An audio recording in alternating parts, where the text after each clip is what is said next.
Salut Benjamin. Salut Benjamin, bonjour Jade. Ah, on t'entend pas. Bonjour à toutes et à tous, disais-je. C'est bon, Bonjour ça Benjamin. marche. Salut. Bonjour.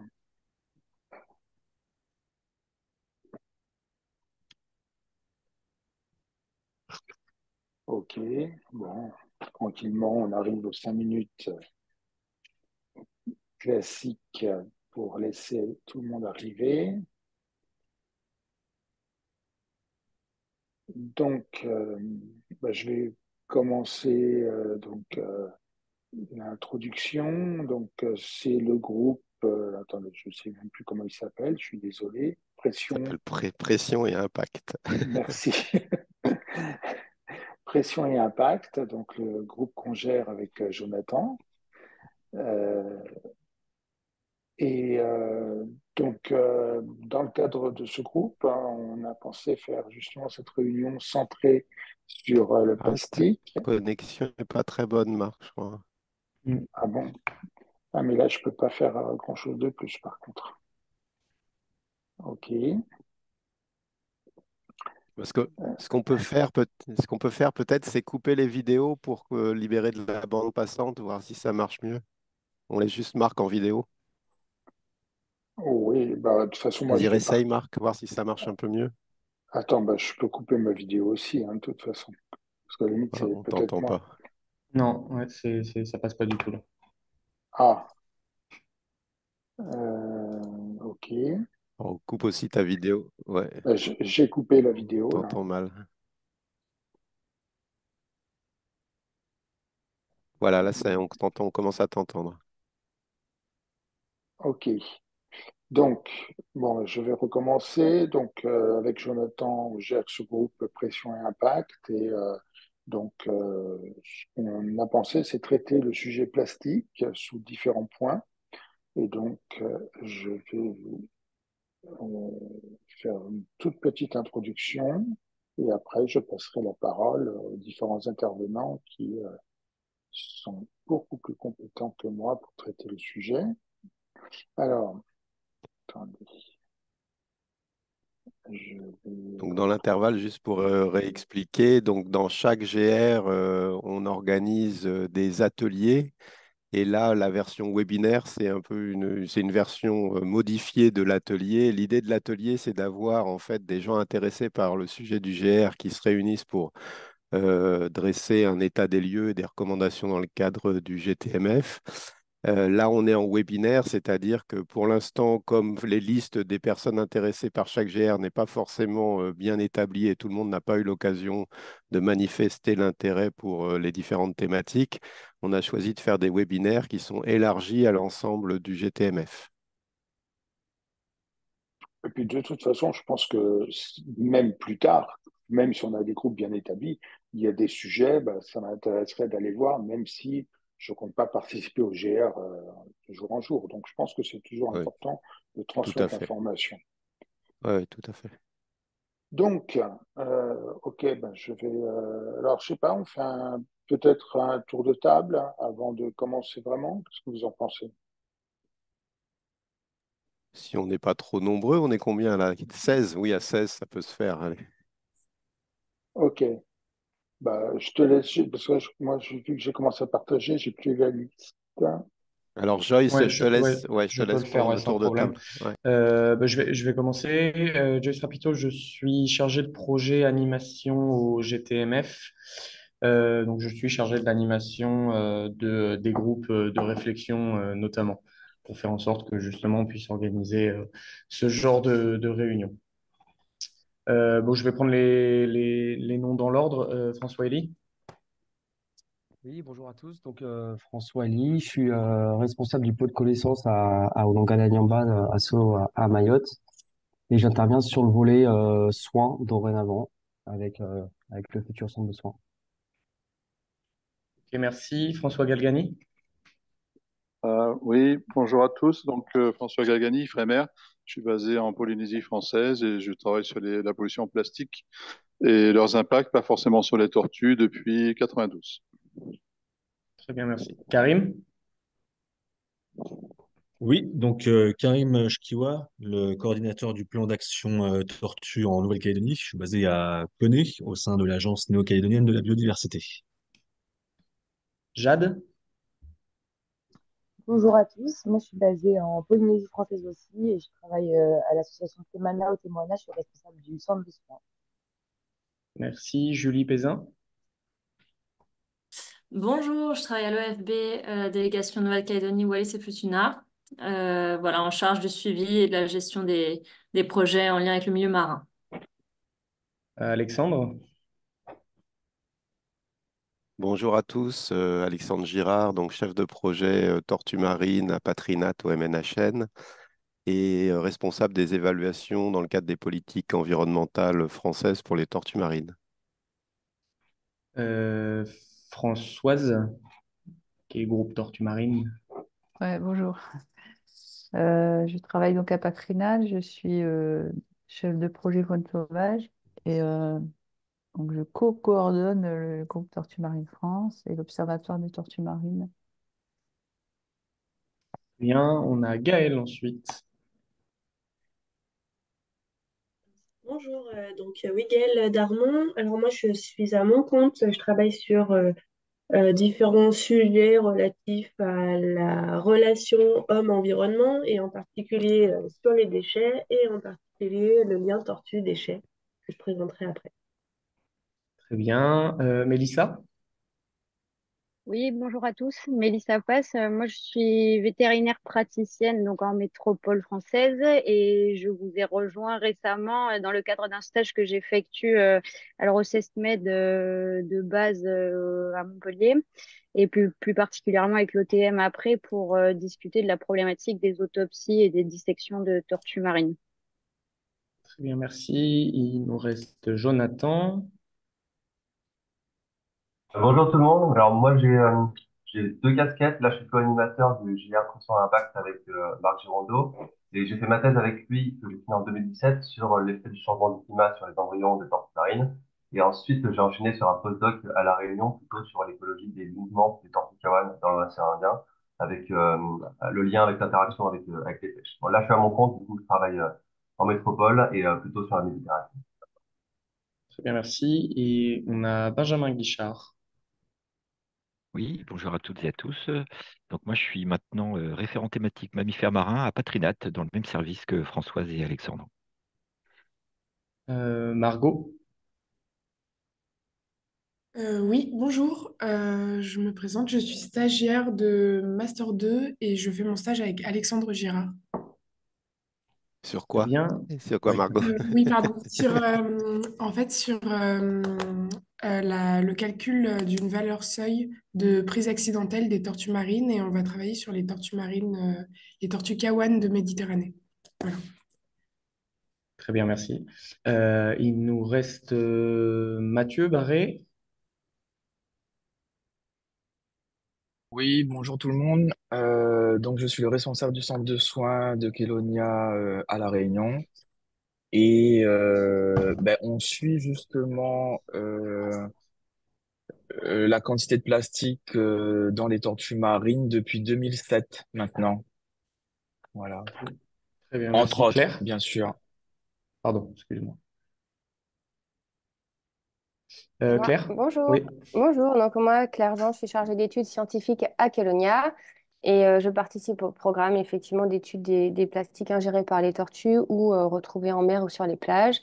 Et je suis aussi en charge de la gestion de la bancarisation des données, donc plus ou moins en ce qui concerne Dali. Donc voilà ma présentation. Merci. Sidonie? Oui, bonjour. Je suis chef de projet pour la conservation des espèces et des espaces naturels, en charge du centre de réhabilitation de la faune sauvage dédié aux tortues marines qui se trouve à Antibes. Et je vais coordonner les actions de terrain sur la région PACA pour le réseau tortues marines de Méditerranée français. Merci, Sidonie. Anaëlle? Bonjour, moi je suis vétérinaire et j'ai fait ma thèse d'exercice vétérinaire sur l'alimentation des tortues marines pour l'oration du centre de soins de Mayotte avec Ouangana Nyamba. D'accord, merci. Pauline Delalin. Oui, bonjour, vous m'entendez bien? Oui, Oui. Bonjour, donc Pauline Delalin, je suis chargée de mission au Comité national des pêches et je travaille notamment sur le sujet des captures accidentelles de tortues et tout ce qui touche aux macrodéchets. merci. Et si je dis pas de bêtises, il nous reste Stéphane.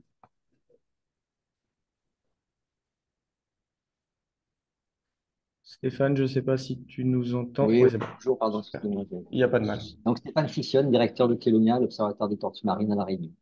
Je travaille avec Claire et Mathieu sur les tortues avec le centre de soins qui est à Kélonia. Merci beaucoup. Je crois que j'ai oublié personne. Si j'ai oublié quelqu'un, n'hésitez pas. Il me semble que j'ai oublié personne. Marc, bah, tu l'as fait, tu t'es présenté en premier, donc je vais pouvoir te laisser la parole. Ok, donc j'ai prévu une toute petite introduction et ensuite on va passer la parole aux trois intervenants. Alors, la toute petite introduction, bah, en gros, l'origine du débat sur le plastique, ça a commencé dans les années 1990-2000. Ça a été popularisé par l'effet méduse sac plastique. Donc, dès qu'on parle tortue marine à quelqu'un qui n'est pas du domaine, tout de suite, c'est la ressemblance avec les méduses. Bon, sur le sujet vraiment méduse, récemment, il a été montré qu'en réalité, c'était probablement pas une confusion visuelle, mais les tortues sont attirées par tout le développement des microalgues qui se développent sur le plastique et qui les attirent. Et donc, bon, la pollution plastique par elle-même, ben, c'est quelque chose d'ubiquiste. On en a partout, que ce soit dans le milieu marin, dans le milieu terrestre, continental d'eau douce. Rapidement, quelques termes qui vont être importants pour la suite. La notion de aléa, enjeu et risque. Donc, lorsqu'un phénomène naturel de nature aléatoire ou aléa est susceptible d'affecter l'intégrité des personnes et des biens et de perturber les activités économiques, c'est ce qui s'appelle l'enjeu, ça devient un risque. Donc, on peut utiliser ces concepts. Ça, c'est des concepts issus de la gestion des risques. Donc, dans notre cas, l'enjeu, c'est la tortue marine, l'aléa, c'est la présence du plastique dans l'environnement, et le risque, c'est donc la présence du plastique, que le plastique ait un effet nocif sur les tortues marines. On peut utiliser aussi la notion d'impact, probabilité et risque. Donc, une matrice de risque, c'est un outil d'analyse qui attribue à chaque événement un degré d'impact, soit élevé, moyen ou faible. Et le croisement entre l'impact et la probabilité, ça nous donne le risque. Donc, vraiment, on est vraiment dans ces contextes-là quand on va parler du plastique. Alors, le but de cette rencontre, c'est d'abord d'avoir une information, la présence de plastique dans l'environnement. On le verra avec le ballon, la présence du plastique en interaction avec les tortues marines. On le verra avec le projet Indesit, la conséquence du plastique chez les tortues marines. Ce sera donc plus la relation avec ce qu'on voit en centre de soins. Et puis après, bah, la discussion qu'on pourra avoir, c'est comment convertir cette menace en danger et quel est l'impact à l'échelle d'une population. Et là, bah, pour l'instant, on n'a pas vraiment d'informations claires. Alors, pour continuer sur ce sujet, euh, il y a eu un article qui a fait pas mal de bruit en 2018 donc Wilcox dans Scientific Reports, et donc, ils ont conclu, nous avons constaté une probabilité de mortalité de 50% à partir du moment où un animal avait 14 morceaux de plastique dans son intestin. Donc ça a été un papier qui a fait beaucoup de bruit parce que 14 morceaux de plastique, bah, c'est pas grand-chose. Alors, en réalité, ce papier a été très critiqué. Et je vous ai fait quelques petites, une petite synthèse des critiques de ce papier, parce que voilà, finalement, pour montrer que c'est pas simple. Alors, il y a eu une réponse par Jennifer Lynch, qui travaille sur le sujet. Elle est maintenant, je crois qu'elle est à Hawaï, qui travaille sur le sujet et qui a fait une réponse. Et donc, j'ai fait une petite synthèse déjà. Cette étude parle de la probabilité d'ingestion de plastique en cas de décès. Alors qu'en fait, la question qui est intéressante, c'est quelle est la probabilité de décès en cas d'ingestion de plastique. Et renverser la question, c'est pas neutre, puisque en fait, dans le papier, ils ont calculé la probabilité d'avoir du plastique si on est mort, alors qu'en fait, ce qui nous intéresse, c'est la probabilité de décès si on a du plastique. Et le renverser cette probabilité, je vous ai mis ça pour vous effrayer, c'est pas neutre. Ça veut dire que en fait, le calcul qu'ils ont fait est complètement faux. Ensuite, quand Jennifer Lynch a analysé ce papier, elle s'est rendue compte qu'en fait, la base de données qu'ils utilisaient était une base de données très hétérogène, avec dans cette base de données beaucoup d'informations qui pouvaient être contestées. Il y a des biais très importants sur le comptage à la fois du plastique et comptage des morts.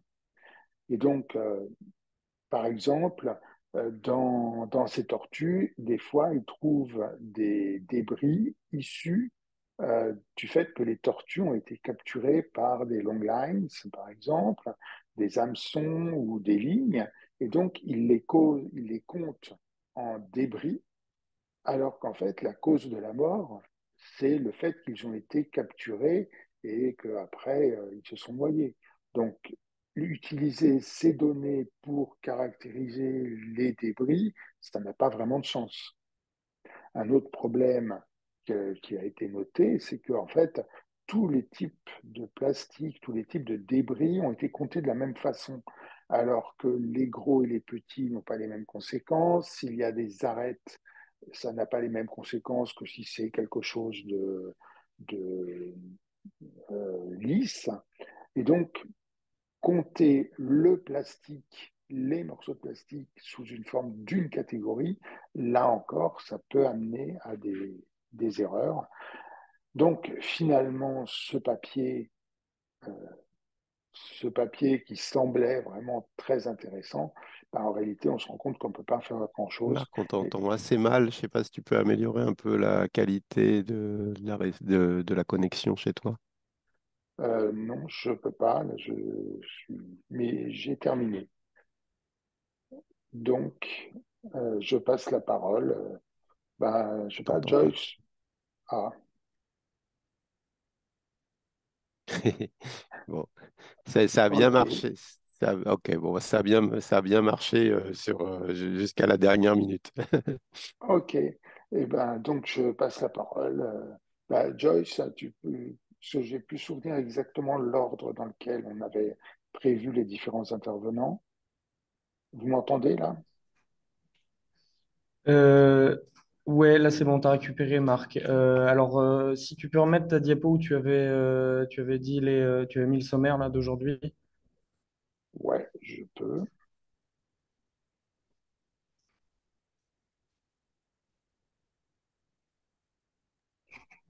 Non, Joyce part tu peux partir de l'ordre du jour et comme ça, tu as le programme. Alors, on avait l'introduction, ensuite on avait la discussion d'articles, puis Françoise, état des lieux sur la problématique des ballons. Voilà, Oui. on a encore enchaîné sur Françoise le temps que Ouais. Marc retrouve une connexion. Oui, comme j'avais dit par rapport à l'ordre du jour, moi je ne vais pas faire un état des lieux de la problématique des ballons. Par contre, ce que je voulais indiquer, c'est que cette problématique, depuis que le GTMF existe, c'est quelque chose qu'on avait évoqué. Cependant, donc on avait fait des démarches auprès notamment de la Fédération des maires de France. Donc là, Jacques n'était pas là, mais c'était avec le groupe aspect réglementaire et formation à l'époque, sans qu'on ait pu avoir d'éléments. Certaines communes ont toutefois pris des arrêtés pour interdire le lâcher de ballons. Quoi qu'il en soit, avec le recul et en discutant donc, avec notamment le ministère et des associations telles que Surfrider, ce qui manque finalement, ce sont des données chiffrées et même des photos qui permettent de documenter en fait l'impact des ballons sur les tortues marines. C'est pourquoi donc avec Joyce on a préparé un petit questionnaire. Donc, pour ceux qui sont là au GTMF depuis un moment, vous vous souvenez qu'on avait déjà fait une enquête, plusieurs enquêtes, mais dont une sur l'impact des déchets marins sur les tortues marines. Donc, cette enquête est assez ancienne, puisqu'elle date de 2011, de mémoire.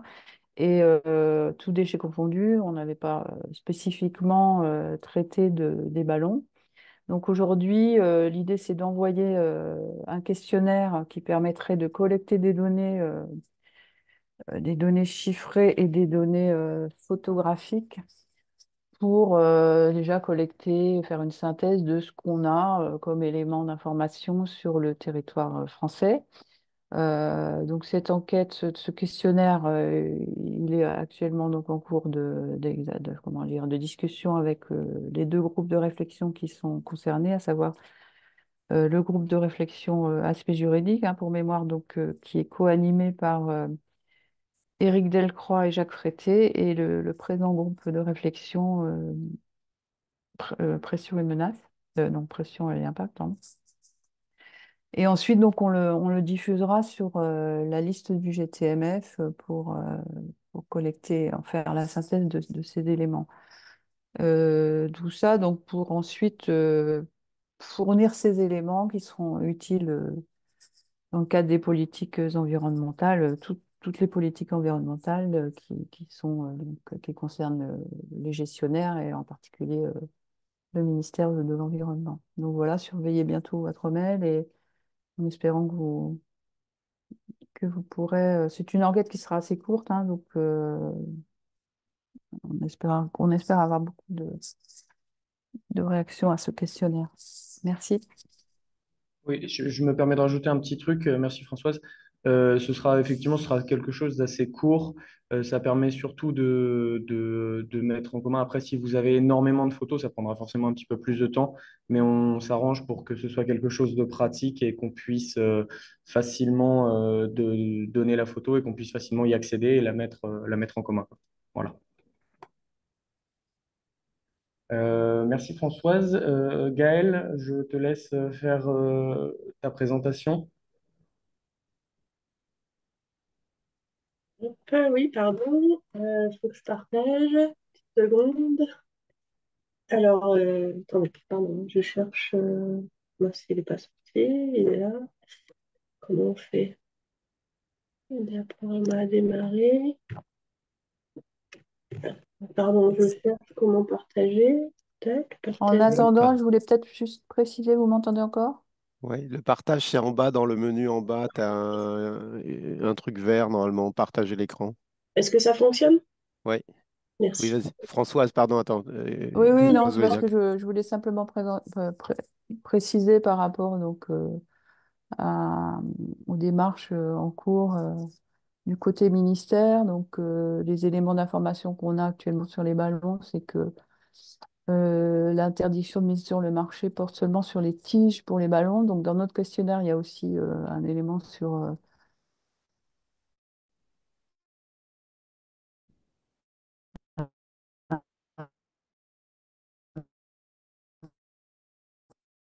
l'impact du lien d'utilisation dédié spécifiquement aux ballons.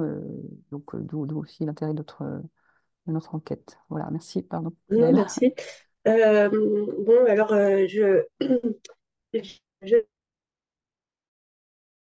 comment orienter ma présentation et avec les, le planning que j'ai en ce moment, j'ai récupéré une présentation que j'ai déjà faite par ailleurs, mais j'ai ajouté quelques photos qui vous aideront à digérer ce matin, j'en doute pas, sur des autopsies.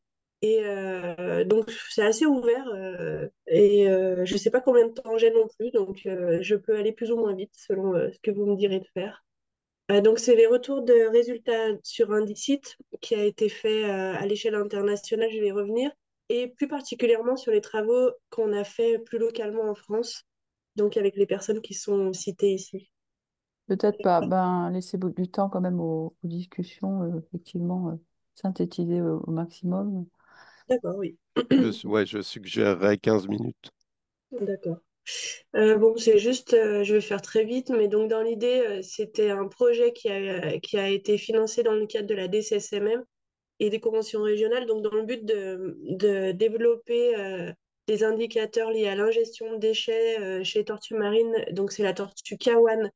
Et même si on a collecté des données sur tortues vivantes et mortes, l'indicateur il porte sur l'ingestion de déchets par les tortues mortes, donc sur ce qu'on retrouve dans le système digestif, des déchets au-delà de 1 millimètre, la plupart étant des plastiques. Et on a travaillé aussi sur le développement d'un indicateur emmêlement.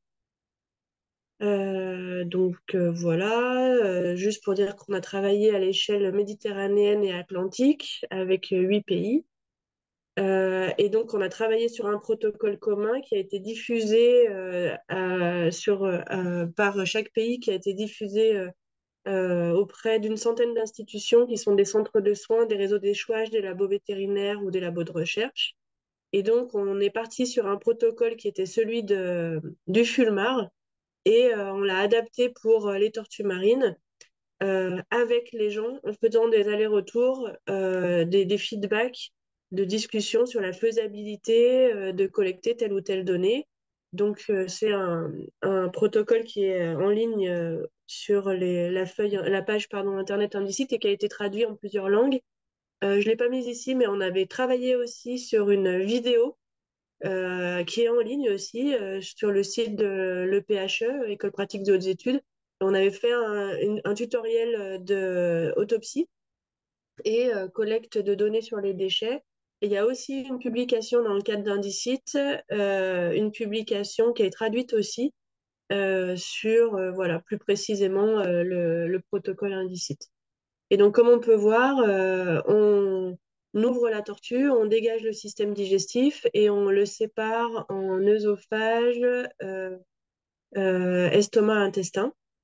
Et on collecte des données qu'on a appelées basiques, c'est-à-dire entre guillemets obligatoires dans le cadre de l'indicateur, et des données optionnelles qui vont nous aider à comprendre, justement, essayer de comprendre pourquoi la tortue a ingéré des déchets et quelles sont les conséquences sur sa santé. Et donc, parmi les données basiques, on collecte la masse de la tortue, les types de déchets et leur masse, et une ou deux mesures de biométrie. Et puis, les données optionnelles, c'est essayer de comprendre les causes de la mort et d'avoir beaucoup plus d'informations sur les déchets par couleur, par taille. Et puis, on a été un peu plus loin pour prendre les volumes et les masses de chaque section digestive, pleine ou vidée. Et donc ça, on a collecté des données depuis, donc Indicite, c'était 2017. Et puis, on a essayé de récupérer les données des, euh, des centres de soins au réseau d'échouage, enfin, et des labos de vétérinaires, de tous les rapports d'autopsie depuis 88, et on a essayé de les harmoniser. Donc, c'est de la donnée reconstituée, à partir desquelles on a essayé de revenir sur les données Indicite, voilà, pour constituer un plus grand jeu de données. Donc, on en avait plus de 1100. Et je vais montrer pourquoi après on en a utilisé, on en a enlevé certaines. Et donc deux façades, Atlantique, Méditerranée, 8 pays. Voilà le type de déchets qu'on obtient, enfin qu'on a retrouvé, pardon. Ça, c'est donc ils sont classés, donc c'est comme ce qui est fait chez le Fulmar. C'est beaucoup plus simplifié que les données, la caractérisation OSPAR, même si c'est basé dessus. Alors, je ne sais pas si vous connaissez. OSPAR, il y a des recensements à pied sur les plages. Et le recensement OSPAR, qui est d'ailleurs mis à jour aujourd'hui, la caractérisation, c'est à peu près 200, plus de 200 items. Sauf que là, c'est fait, ce protocole Indicite, il a été fait par des gens qui sont pas spécialistes de la caractérisation des déchets. Donc, il fallait prendre en compte le fait qu'on n'a pas un temps énorme à allouer à ça, sachant qu'une autopsie, on a évalué à 5 heures pour faire, pour faire le protocole en entier. Et donc, caractériser les déchets, c'est très, très long, surtout qu'on les sèche avant de les caractériser, de les peser. Et donc, on a une dizaine de catégories maximum. Chez, c'est tout ce qui ressemble à des feuilles. Frag, tout ce qui est dur. THR, tout ce qui ressemble à un fil. Donc, c'est généralement du fil de pêche. Sachant qu'une fois qu'on a bossé on a obtenu toutes ces données, on s'est rendu compte que Frag, ça aurait été bien de le préciser un peu. Et donc là, vous pouvez voir, je ne sais pas si vous voyez hop, la souris là. Je ne sais pas si on la voit, mais là, on voit un bouchon de plastique, on voit une fiole, on voit beaucoup de sacs plastiques, de sacs poubelles, de fragments comment ça s'appelle, de, de- d'emballage et de gobelets. Voilà. Et là, donc, je vous donne juste un résultat vite fait d'Indicite. Donc, avec toutes ces données-là, on a obtenu des occurrences, c'est-à-dire la fréquence de tortues qui ont ingéré des déchets, des masses et des abondances en nombre. Et on voit un espèce de gradient de l'est à l'ouest méditerranéen avec les occurrences les plus importantes en France et en Espagne. Et on a la même chose au niveau atlantique, pardon, mais avec beaucoup moins de données pour l'Espagne et le Portugal. Et ce qui était intéressant, c'est qu'on était parti de la revue de littérature de Delphine et Florence en 2013 et on voyait à l'époque qu'il y avait 23% en France méditerranéenne de tortues qui avaient ingéré des déchets. Et pour revenir sur ma carte, on est à presque 78% avec les données indicites. Voilà, je passe vite, mais on pourra revenir. Donc, c'est pas forcément des quantités, des masses énormes, parce qu'on est sur du plastique, donc c'est plutôt léger. Par contre, comme euh, Marc était en train de le dire, la conséquence sur la santé, elle dépend de la forme des déchets, du volume qu'ils prennent. Et donc, nous, on a essayé de travailler, bon, bah, je passe, mais on pourra parler après du seuil, parce que nous, on a calculé, on a fait une proposition de seuil et d'évaluation, en gros, du GES, pardon, voilà, du seuil au-delà duquel on estime que la tortue a un impact sur la santé, puisque voilà euh, en fait, la définition du bon état écologique du point de vue de la DCSMM, c'est là, c'est la quantité de déchets ne doit pas affecter négativement la santé de l'espèce concernée. Ça, c'est la définition officielle. Et donc, nous, on s'est posé des questions déjà sur la santé de l'espèce. C'était un peu compliqué pour nous de partir là-dessus. Donc, on a travaillé sur la santé de l'individu et en essayant de faire un lien sur la dynamique des populations et donc un lien pour l'individu sur sa survie ou sa capacité de reproduction. Donc, on s'est demandé comment évaluer la santé de l'espèce, la santé de l'individu, pardon, sachant que la plupart de nos données proviennent d'individus morts. Et donc, on a travaillé avec une université espagnole et en particulier avec une vétérinaire en thèse sur une revue de littérature de tous les paramètres utilisés dans plusieurs taxons, oiseaux, mammifères, reptiles, amphibiens, sur qu'est-ce qui est employé pour évaluer la santé des espèces et des individus de différentes espèces, pardon. Et donc, on a travaillé, nous, avec tout ce qu'on était capable de faire. D'abord, de la biométrie. Donc, ça, on l'a déjà dans les fiches d'observation. Donc, on a tout ce qui est longueur courbe et droite du plastron de la carapace. On a, avec les données qu'on a réussi à récupérer chez ceux qui avaient récupéré toutes ces données-là, on a essayé de faire des facteurs de conversion pour travailler par exemple sur les indices de Fulton qui étaient utilisés sur la tortue verte. On a travaillé, je vais passer après ça, on a travaillé sur la blessure, les blessures, les causes de mortalité liées aux déchets. Donc la mortalité déjà, comme Marc essayait de le dire, c'est très très dur à évaluer la cause de la mort et en particulier le lien avec les déchets. Donc c'est surtout de l'obstruction ou de la perforation. Et Euh, l'occlusion. et l'occlusion. Voilà. Donc, on a travaillé aussi sur tout ce qui est observation visuelle. Donc, on a en haut la condition corporelle qui est évaluée en fonction de la concavité, convexité du plastron. Et on a travaillé à l'intérieur de la tortue sur la réserve graisseuse. On peut voir là en marron. Donc, on a fait une observation visuelle. Donc, et on a commencé, nous, à prendre des données qui n'ont pas été utilisées dans Indicite, mais qu'on a commencé à, à collecter. Donc, c'est voilà, la réserve de graisse. Donc, on peut voir la différence entre certains individus. On peut voir à gauche, là, on a essayé plein de mesures, en fait, hein, qu'on n'a pas trouvées dans la littérature. là, c'est-à-dire la largeur de la graisse, voilà, donc qui est prise à l'intérieur quand on ouvre le plastron.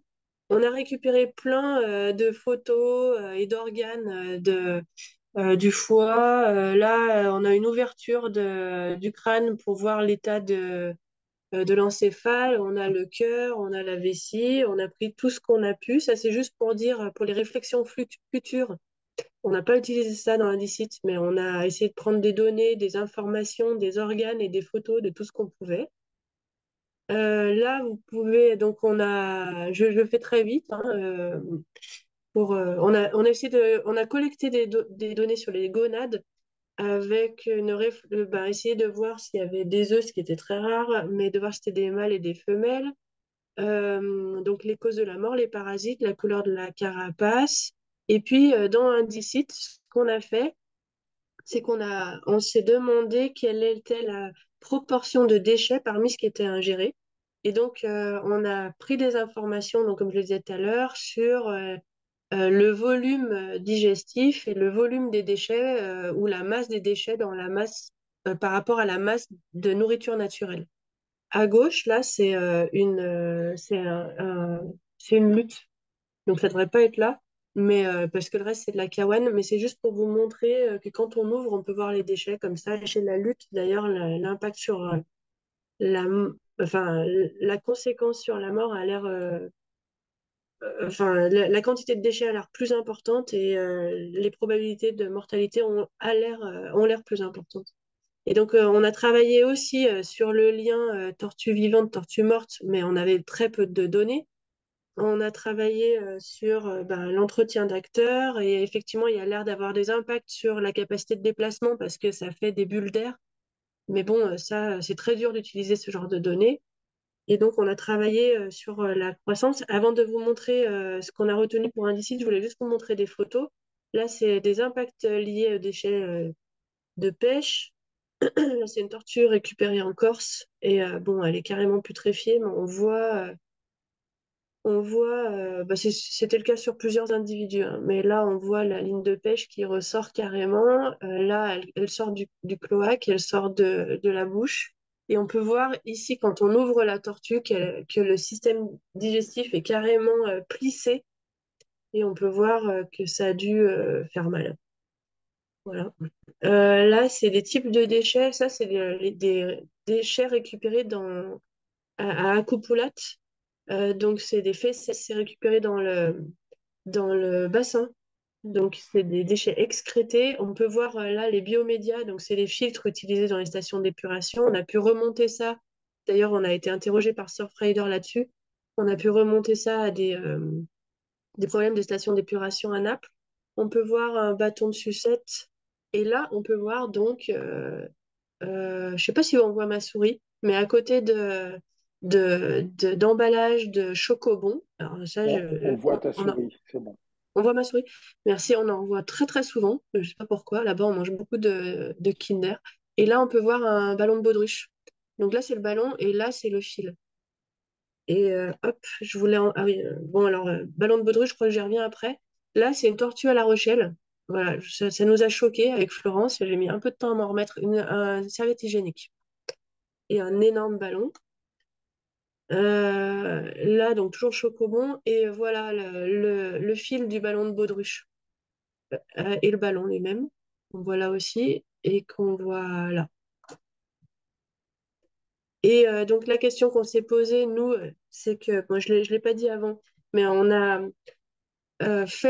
tout essayé avec les données qu'on a récoltées dans Indicite, sachant que tous les acteurs n'ont pas collecté la même chose, donc finalement, un nombre de données optionnelles, c'était pas énorme. Mais ce qu'on a essayé de faire, c'est qu'on a tout regardé, l'impact sur la mortalité. Il n'y a eu que 14 cas de mortalité certaine liée aux déchets sur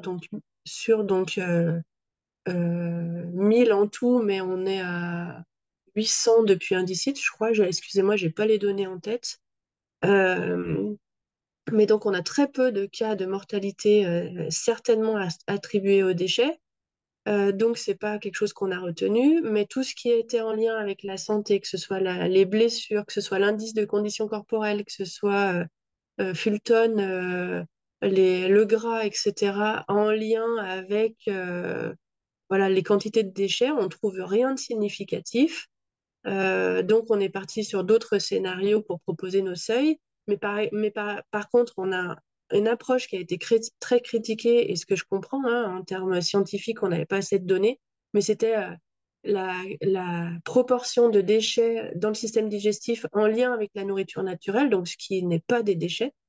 Et on trouve que ben déjà 30%, plus de 30% des individus avaient ingéré plus de déchets que de nourriture naturelle en termes de masse sèche. Et donc, on n'a pas pu faire le lien avec tout ce qui est proxy de la santé pour nous. Mais par contre, on a trouvé des modèles énergétiques dans la revue dans la littérature. C'est Marne, c'est une fille qui a fait une thèse là-dessus. Elle a récupéré plein de paramètres vétérinaires dans la littérature et elle a fait des modèles. En gros, combien il faut de nourriture naturelle pour être en capacité de croissance et de maturité sexuelle. Et donc, elle montre qu'au-delà de 30% de déchets dans le système digestif, eh ben, les tortues, à terme, ne devraient pas pouvoir atteindre la maturité sexuelle et donc se reproduire. Donc voilà, nous, on part voilà, d'une réflexion autour de modèles publiés dans la littérature. Et puis, bon, bah, à partir de là, je crois que c'est pas le sujet, mais nous, on a travaillé sur des propositions de scénarios en fonction des quantités voilà, de déchets, soit de pourcentage de tortues qui ont ingéré des déchets, soit de quantité de déchets dans le système digestif, soit de lien entre le déchet et l'impact sur en gros de corrélation entre quantité de déchets et proxy de la santé de l'individu. Et puis je passe sur le reste, et je passe sur le reste parce que c'est vraiment des maths pures. Et puis après, on a travaillé sur l'emmêlement. Je passe très très vite, mais bon, l'emmêlement qu'on a essayé de différencier de la capture accidentelle. Et pareil, on a fait des protocoles euh, pour essayer de caractériser les déchets. Et puis, on a travaillé sur des données issues des réseaux sociaux, donc tout ce qui est euh, vidéos ou photos qu'on a retrouvées en ligne. Et puis, donc, on peut faire Pour l'enchevêtrement, plus particulièrement. voilà, pour l'enchevêtrement, ouais, exactement. Et donc là, l'idée, c'est on a retrouvé ben, le type de déchets et c'est de caractériser en fait les déchets en cause et les impacts sur les individus. Et donc, dans l'idée de construire un protocole qui peut être, quand on a l'individu en main, caractériser les déchets, caractériser l'impact sur la santé et essayer de comprendre si c'est de la capture accidentelle, quand c'est en lien avec des déchets issus de la pêche, ou si c'est ben, des déchets qui datent, voilà, des vrais déchets dans l'environnement. Donc ça, on peut en parler. Ou alors essayer de les compter lors de recensement. Voilà, on a une approche individu et une approche population. Voilà. Euh, voilà. Ah, si, une dernière information, c'est qu'on a essayé de comprendre où est-ce que ces déchets ont été ingérés. On a travaillé avec Jérémy Mansuy sur euh, des cartes de distribution des déchets. Et puis, en lien avec ben, là où les tortues ont été récupérées, donc essentiellement par capture accidentelle ou échouage. Bon, bah, ça, c'est une étude qu'on n'a pas terminée. Et on voulait faire le lien avec les recensements SAM qui ont été faits en hiver 2011, été 2012 et qui ont été refaits en 2018. En 2018, donc à l'échelle de toute la Méditerranée. Et on leur avait demandé les données tortues et les données déchets. Et j'ai pas eu les moyens de continuer cette étude, mais donc l'idée c'était de refaire la même chose. Ici, on a croisé donc les données tortues et les données déchets, donc des recensements aériens qui sont faits à 180 mètres d'altitude. Et donc on s'est dit que d'après les experts, en gros, on voit tout ce qui est plus gros que 20 cm. Et on a comparé ce qu'on observe avec un jeté aléatoire du même nombre de déchets et pour voir si c'était euh, aléatoire ou si à une sélection des tortues pour les déchets. Et on s'est rendu compte que plus de 90% des tortues, pardon, étaient entourées par des déchets dans un rayon de 2 kilomètres. Et en fait, il y a tellement, tellement de déchets que de toute façon, c'est pas forcément une sélection, c'est que c'est inévitable. Inévitable, en Méditerranée, elles sont obligées de croiser des déchets dans moins de 2 kilomètres. Voilà, c'était très très rapide. Je ne savais pas trop jusqu'où aller. Merci beaucoup, Gaël. Très, très bien, Merci. merci. On va se laisser 10 minutes maximum pour les questions. Un petit peu, on pourrait y revenir après. C'est qu'on a Mélissa Pass qui va devoir nous quitter à 11 heures. Donc, on la laisse faire sa présentation à 10 heures. Donc, si vous avez des questions, je vais faire le timer. Je me permettrai d'interrompre d'ici une dizaine de minutes. Oui, j'ai une question, donc Marc. Euh, Finalement, qu'est-ce qui a été publié dans tout ça? Parce que vous avez un jeu de données énorme, de très bonne qualité, et j'ai pas vu beaucoup de choses publiées encore. Où ça en est? Oui, carrément. Carrément, c'est une histoire de temps. Je n'y arrive pas. Enfin, j'y arrive pas parce que le financement s'est arrêté. On est passé à d'autres choses, mais ça fait partie de la to-do list. Donc, ce qui a été publié d'abord, c'est les rapports indicites où la plupart des résultats sont dedans. Euh, Effectivement, personne ne les lit parce qu'ils sont énormes.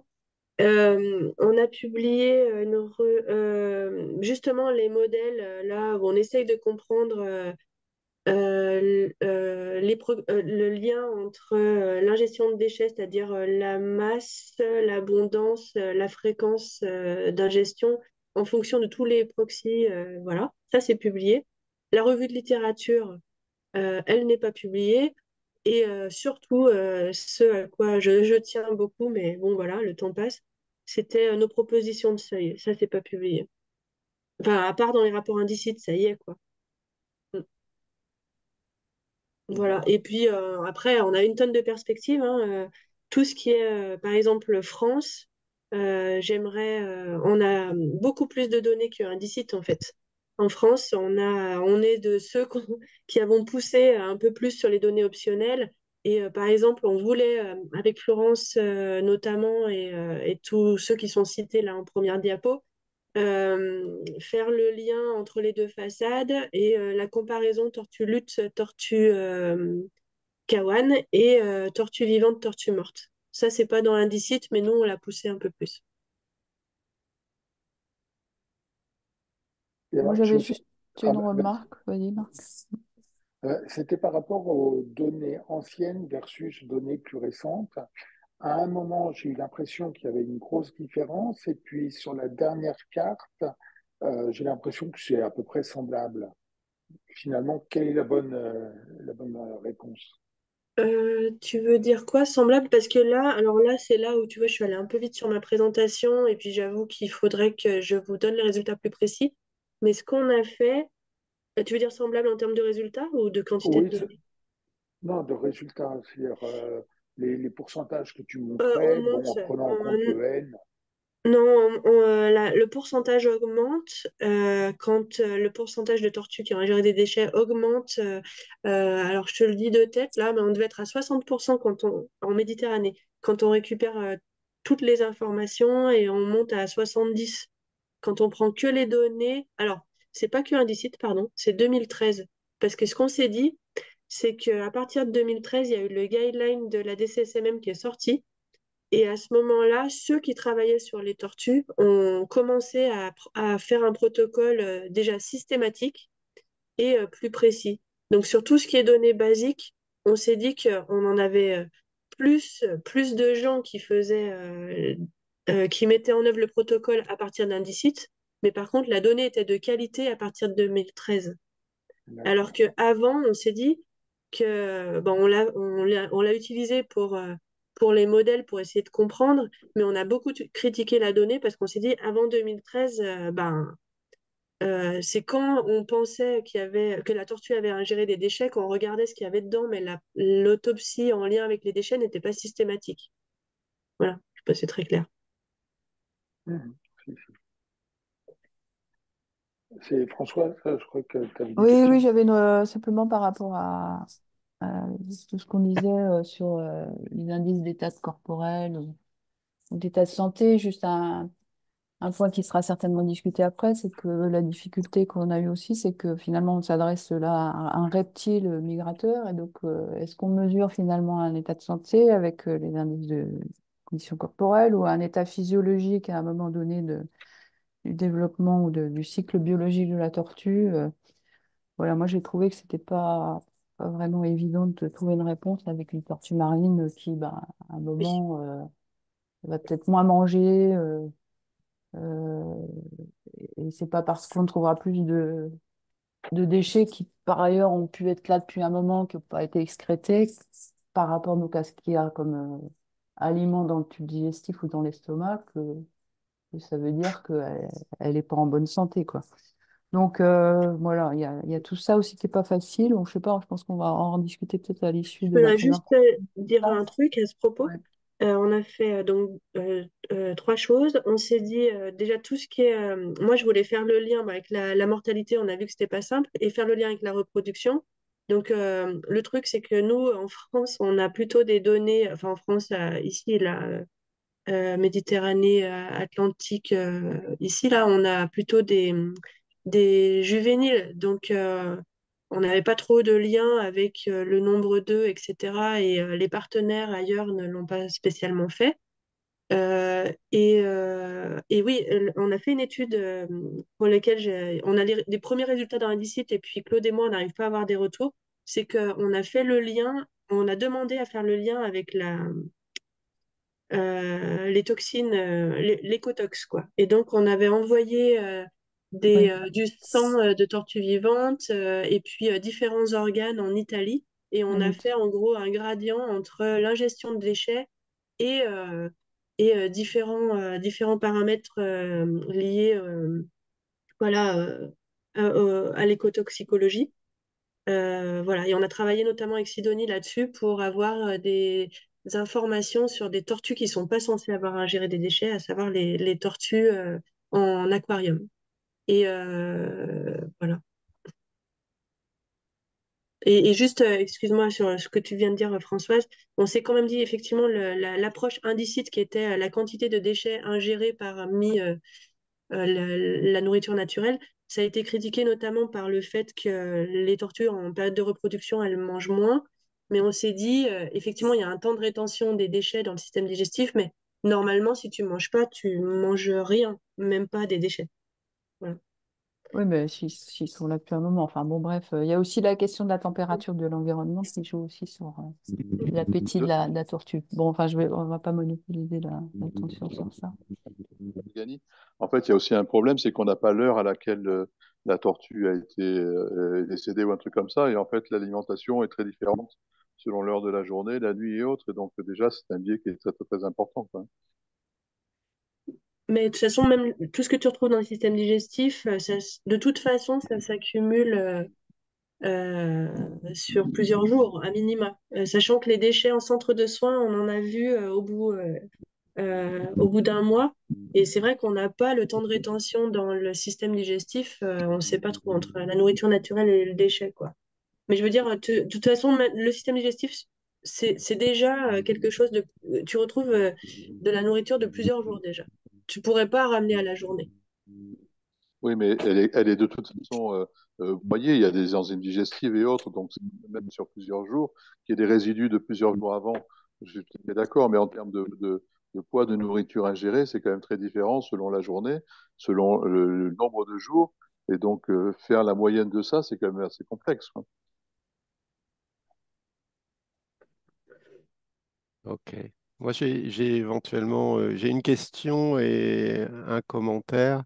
La question sur on parle donc, on a vu l'effet très différencié quand c'est des fils de type fil de pêche, l'intussusception du tube digestif. Donc ça, c'est une cause de mortalité qui paraît claire dans certains cas pour les fils. Après, Marc parlait de la forme des déchets durs.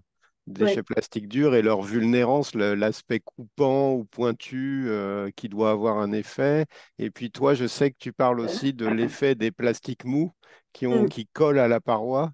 C'est Est-ce ça. que tu as des propositions justement sur un début de classement de la Ouais. nocivité en fonction de la forme ou de la matière? J'aurais tendance à dire que vu ce qu'on a vu excréter, on les a vus excréter des plastiques très durs et même des coquillages très durs et très coupants. Je suis pas sûre, ça peut arriver, mais je pense peut-être par exemple tout ce qui est bâton de sucette, etc. Mais sinon, je suis pas sûre que ce soit l'objet dur qui ait le plus d'impact. Mais il faudrait le tester, hein. Je sais pas, mais j'aurais tendance à dire que c'est plutôt ce qui est mou qui peut faire une poche d'air ou qui peut coller à la paroi et la quantité.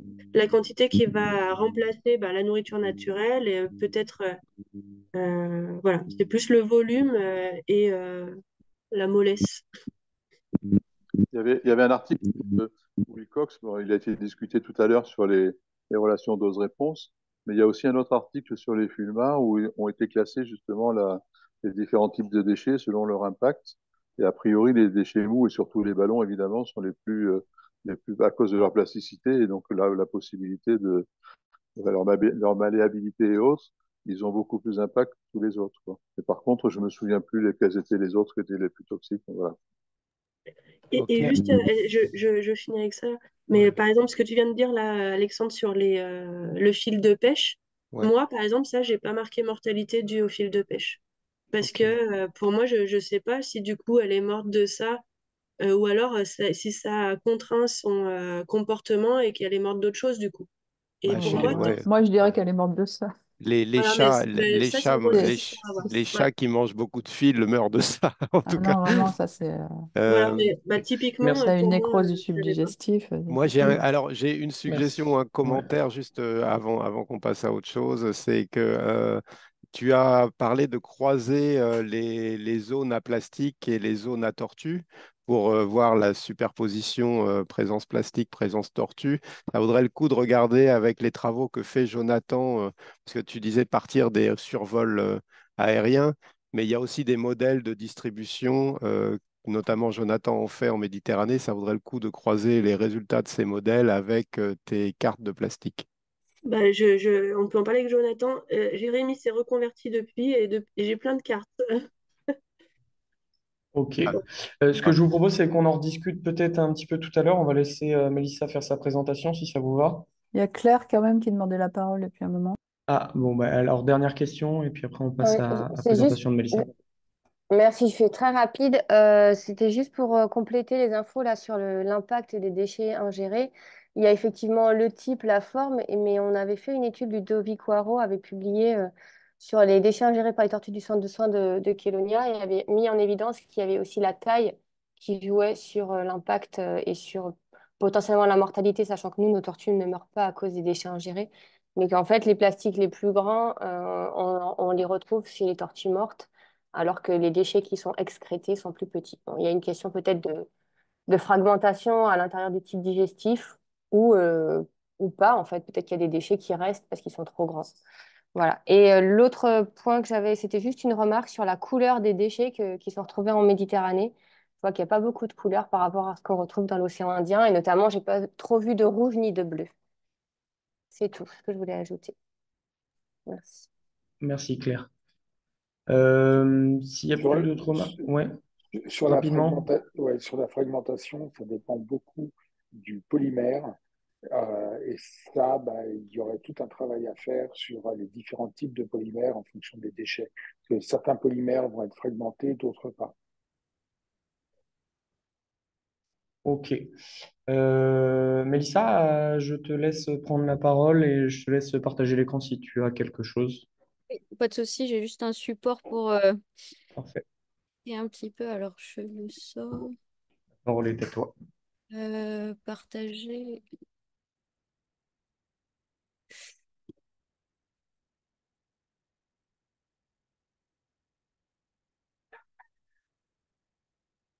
Je sais pas si vous le voyez là. Pas encore.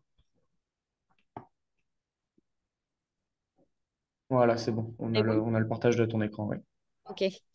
Alors, merci beaucoup Gaëlle pour ta présentation. Pour le coup, je pense que je vais être un peu redondante sur certaines choses, mais en gros, c'était rapidement pour vous expliquer, moi, les axes de travail qui vont être, qui vont être présents, très présents pendant les prochains mois. Alors, j'ai pas du tout rassemblé beaucoup de données pour le moment. C'est vrai que j'en suis qu'au début de tout ça, mais c'était aussi pour vous informer de ce que j'allais essayer de faire et savoir si justement je pouvais récolter des données des différents établissements dans lesquels vous travaillez respectivement.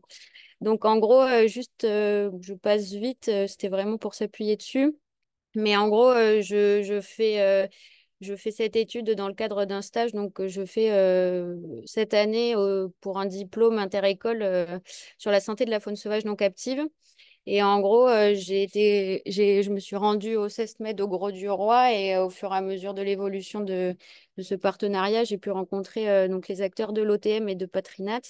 Et c'est en discutant du coup avec Alexandre on s'est rapproché de la problématique des autopsies et des dissections des tortues marines. Et le but, c'était d'intégrer mes axes de travail au sein des discussions qui étaient établies par Patrinat et par l'OTM. Donc, ça s'inscrit, comme présenté précédemment, dans la DCSMM. Et en gros, le but, c'était de répondre aux 5 éléments d'action du plan d'action, notamment la définition d'un bon état écologique et donc tout ce dont on parle aujourd'hui, l'étude de l'impact environnemental et des mesures de surveillance qu'on peut mettre en place.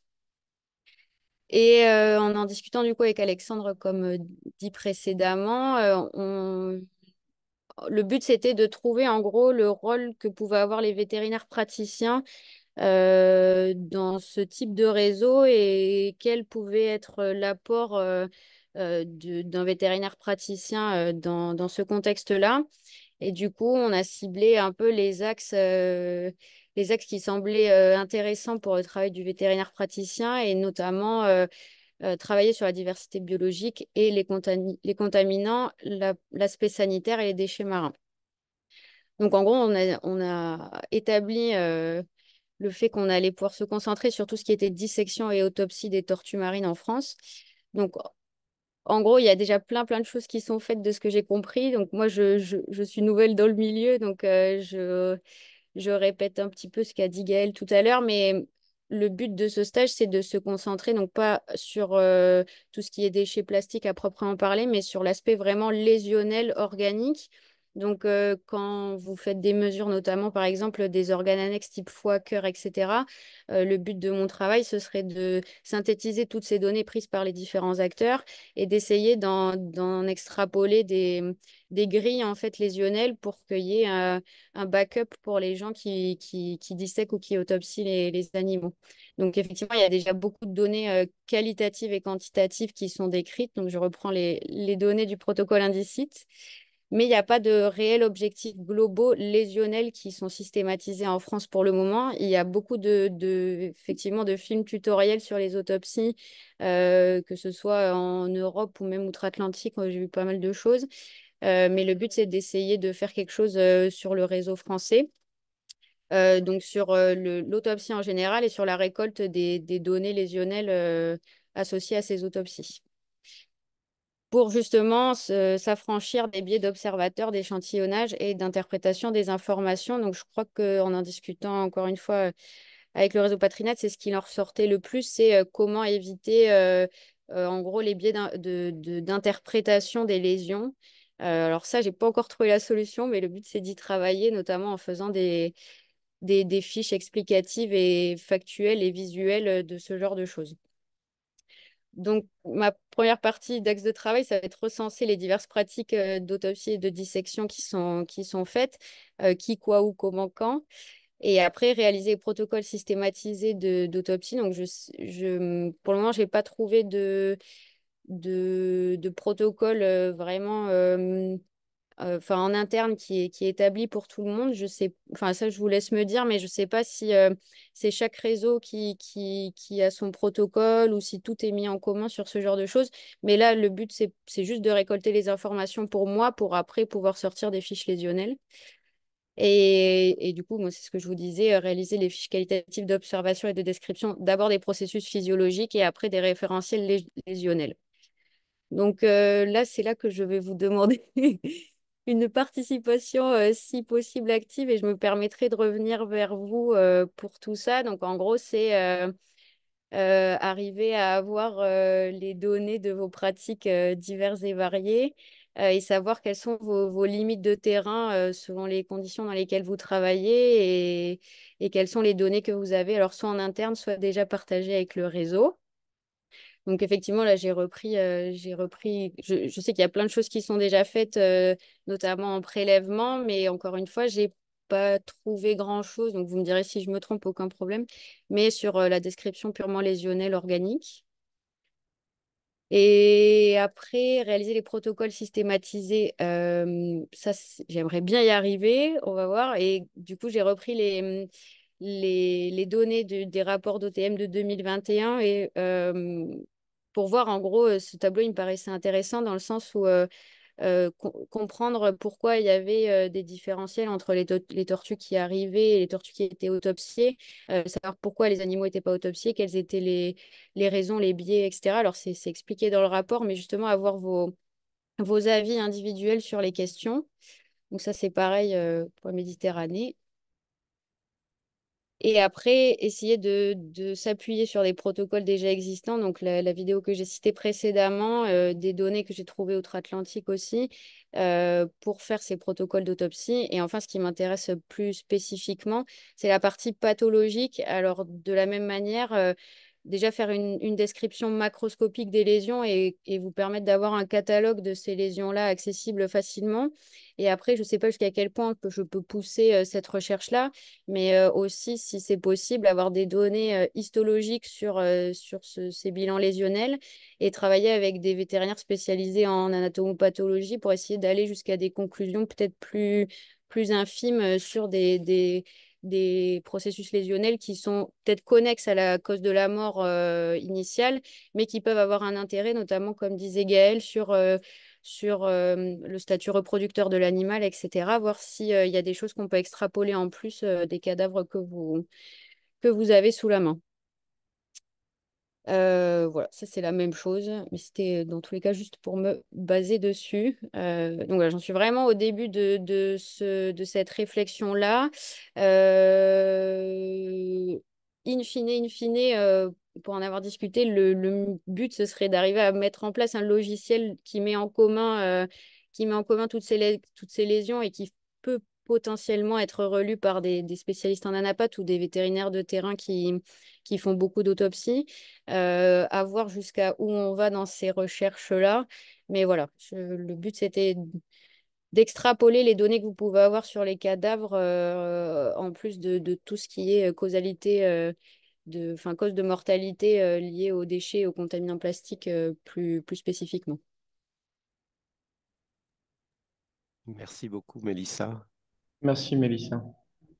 Juste une petite question préliminaire. C'est quoi le logo à droite en haut? Ah, ça, c'est moi. C'est mon logo à moi. D'accord, d'accord. Et moi, W je voulais comme savoir wildlife. pardon, Non. la durée de l'étude. Alors, en fait, bon, alors, il faut que que je finisse pour en gros dernier trimestre 2024. Après, ça, c'est pour la partie purement logistique avec le stage, mais il n'y a pas vraiment de finalité. S'il y a besoin de continuer à travailler sur le sujet, moi, pour le coup, ça m'intéresse. Donc, aucun souci pour continuer dans le futur après cette deadline-là, quoi. Oui, alors Alexandre a dû te dire que donc on avait le groupe de réflexion sur la pathologie, peut-être que même tu as déjà pris rendez-vous avec eux, mais euh, comme on doit aussi en discuter en bilatéral, bon, on reverra un petit peu différentes questions, mais effectivement, on a quand même ce groupe-là. Il y a Mathieu qui est un des co-animateurs, Mathieu Barré qui est là. Euh, Oui, donc, faut qu'on tout à travaille tous fait. ensemble sur cette question-là, sachant aussi qu'on a eu des stages dédiés aux vétérinaires. Il y a quelques années, là, pendant le Covid, et Oui. qui ont permis aussi, avec une experte à laquelle on a eu recours, Estelle Rousselet, qui ont permis aussi de faire des autopsies en live avec des vétérinaires et de traiter de la question de l'interprétation, en effet, de ce qu'on voit. Euh, visuellement. Bon, on n'a pas traité trop l'histo un peu dans les diaporamas d'Estelle, mais bon, il y a différentes choses à voir ensemble ultérieurement en tout cas. Ok. Oui, c'est clair qu'en fait, c'est aussi ça l'intérêt de cette présentation, c'est de faire le lien avec le groupe Centre de soins et pathologie, parce que bah, voilà, pour que Mélissa entre en contact avec les bonnes personnes. On a, Euh, on a Gaël qui lève la main. Oui, juste une question, merci, bravo pour cette présentation. Je voulais juste savoir si tu comptais faire enfin, s'il était possible de faire le lien avec des tortues vivantes. Il y a très peu d'individus qu'on a, enfin, moi avec ceux avec qui j'ai bossé, d'individus qu'on a récupérés au centre de soins, pour lesquels on a eu plein de mesures pendant qu'il était vivant, notamment des prélèvements sanguins, etc. Et après, l'autopsie. Mais je me dis que peut-être un systématisme aussi là-dessus, de relier ces individus-là, ça aiderait à mieux comprendre les impacts sur la santé. Sur des éléments cliniques et paracliniques sur des tortues en centre de soins, en fait. C'est pour faire le rapport avec Oui, le lien, bah, pour essayer d'interpréter les les... résultats sur individus morts, de Oui. travailler sur, juste sur les individus qu'on a pu récupérer vivants. Ok, ouais, oui, ça complètement, c'est possible. Alors après, avoir, parce que vous faites systématiquement, enfin, vous avez des données sauvegardées sur les présentations cliniques des animaux à chaque fois? Bah, ça, ce serait Oui, le c'est lien ça, avec ça le centre dépend. de soins, voilà, que je ne suis pas. Ça Et dépend aussi des moyens des centres de soins en termes d'examens complémentaires, Oui. notamment prise de sang, enfin, hématologie et autres, quoi. Mm. Florence en fait Mélissa, beaucoup. Oui, pardon. Vous m'entendez? Oui? vas-y Gaël, finis, hein. Excuse-moi. Vas-y. Non, non, c'est tout. Je disais que Florence fait beaucoup D'accord. là-dessus et effectivement, les autres centres de soins, je ne sais pas. Mais voilà. En tout cas, ça, c'est Euh, voilà, c'est tout. Si la ouais, donnée existe pour Mélissa. elle. Oui. Ouais, Pardon. moi je te conseille de prendre contact avec nous, là, avec Florence ou moi. Ok. Comme ça, on t'intègre dans le GR.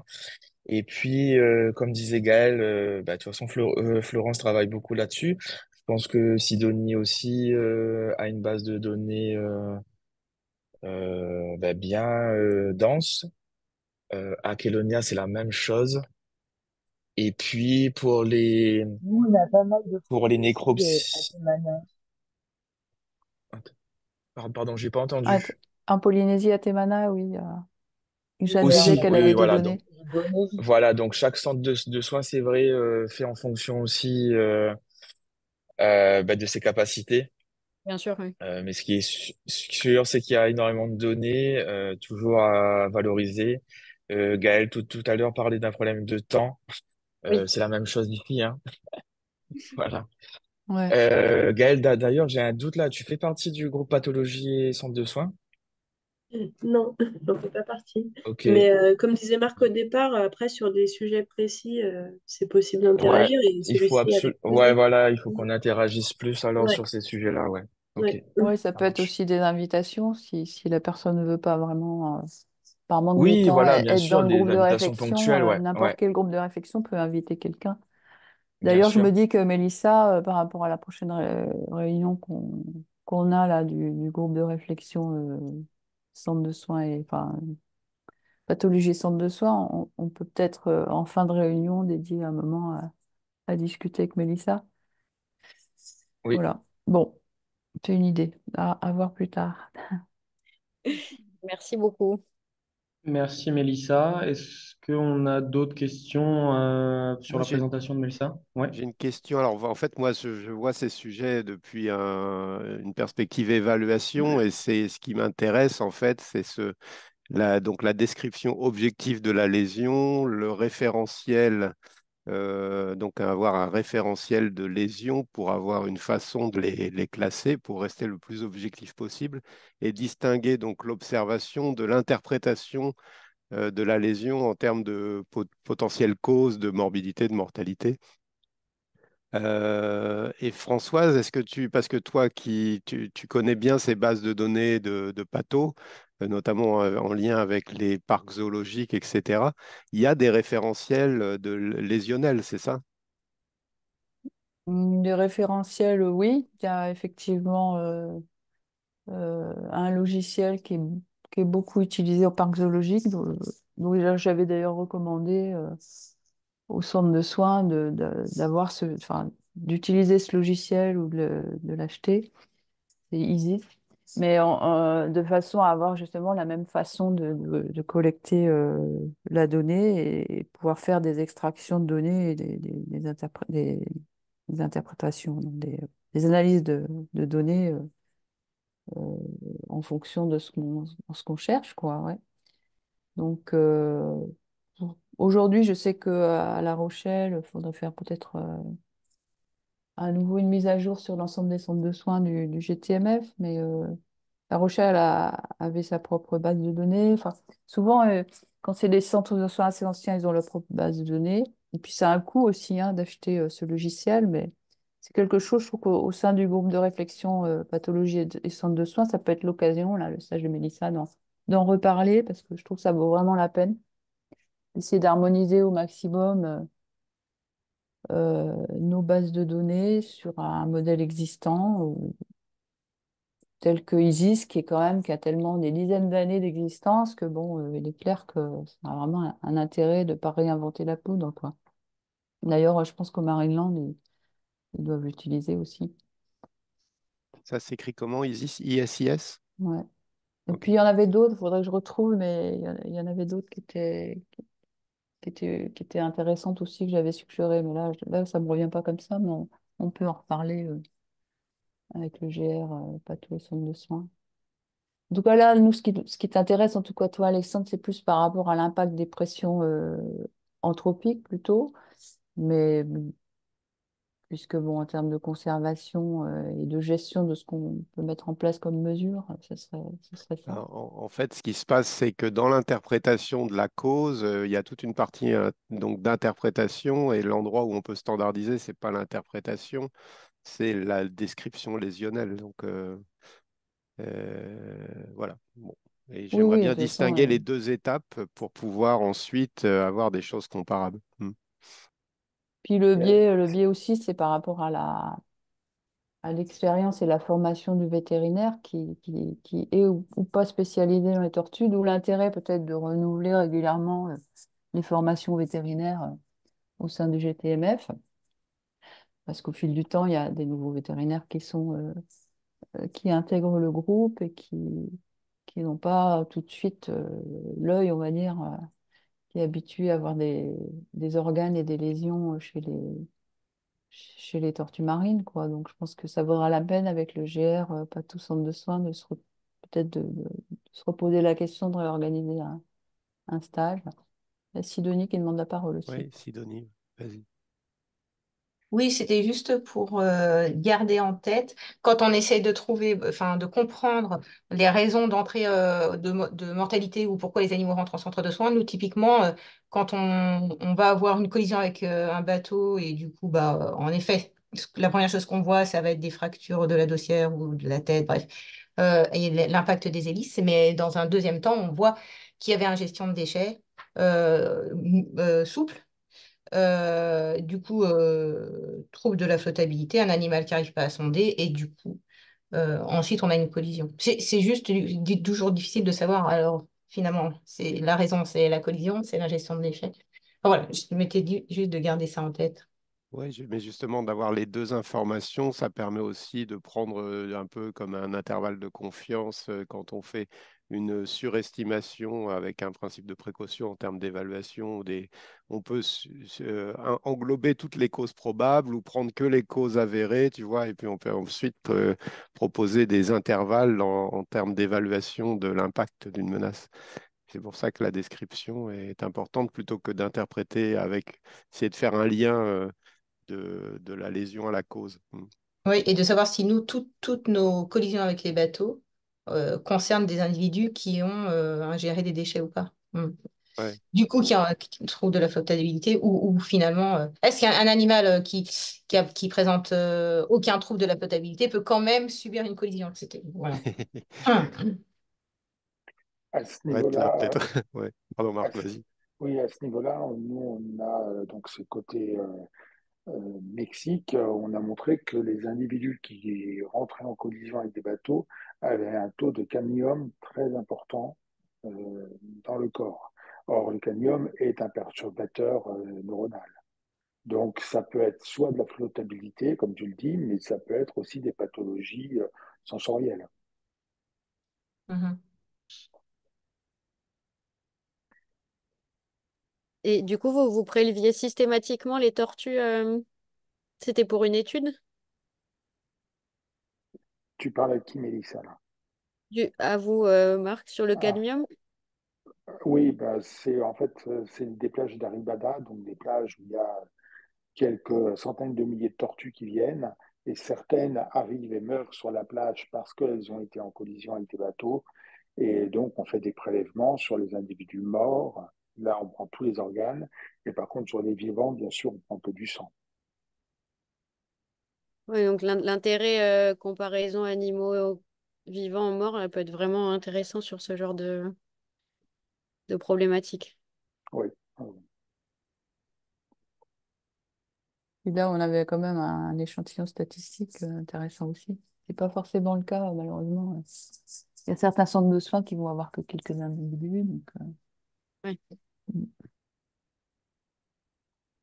Donc, peut-être on peut essayer de discuter maintenant de finalement qu'est-ce qu'on fait à partir de ça, c'est-à-dire à l'échelle de l'individu, quelle est la relation entre plastique et caractéristiques individuelles.